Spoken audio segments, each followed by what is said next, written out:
let me just see if there's a question that I might have missed because oh, I think there was when the messaging came out, initially it was the deviant behavior. I just want to reinforce this section. There was the deviant behavior that was associated with HIV, only to find that on the other side, the wife, the housewife, didn't resonate with that message and thought, you know what, I am safe.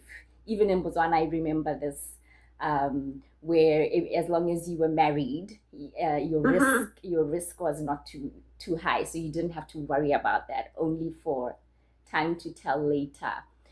How can public health messaging work in a way that it will be effective when it comes to messaging like this? Well, um, it was tricky. Mm-hmm. USA, towards the end of the um, rather turbulent term of George W. Bush, Right. uh, did experiment with some projects to inform um, African communities in Botswana and elsewhere Mm, about the risks of multiple concurrent partnerships. mm. And I remember the Ugandan campaign was something like "Get off the sexual network," and it was a picture of Yes. linked up people, Yes. sort of little balls and sticks kind Yes. of diagram and something like that. Yes. The one I don't think that was the right way to do it. Mm-hmm. Actually, in Mm-hmm. Mm-hmm. retrospect, Mm-hmm. it's much better to teach it in a kind of instead of in a kind of hokey, jokey way. Um, which is also comes as kind of a shock, especially to people who, especially men with multiple partners who don't necessarily want their sexual behavior talked about by the Right. entire community, is Right. to kind of introduce it in schools in a kind of sober way so that kids can at least begin to understand how they might get wrapped up in one of these networks Right. and how they can protect themselves. Right. They don't necessarily, whatever it happens to be, whether it's abstinence or trying to be mutually faithful or using condoms or whatever it is that they do. Mm. Um, but at least helping people, having the whole community maybe get together and sort of talk about this Yeah. in an open way and in a private way, not Right. in an anonymous way, not on television, not Right. on the radio, but in a kind of in the way that the Ugandan communities did, which was essentially Right. just parents and children and extended families and whatever get together and just talk about this and to try to get that maybe centered around schools. And I even went to Yeah. Zambia and worked with some education people on trying to design such a program, which um, I, I think they may be doing something along those lines, but not as intensively as I would like. But I think Right. the message kind of got across, kind of.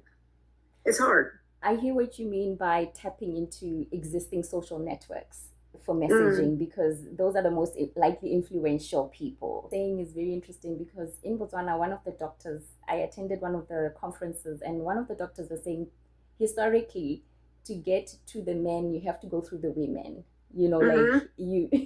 you can't directly go to the men because they are the hardest to reach in that way. So I think, yeah, mentioning a very interesting. Um, Men are hard because also they don't like hearing things from women. They don't like being told what to do.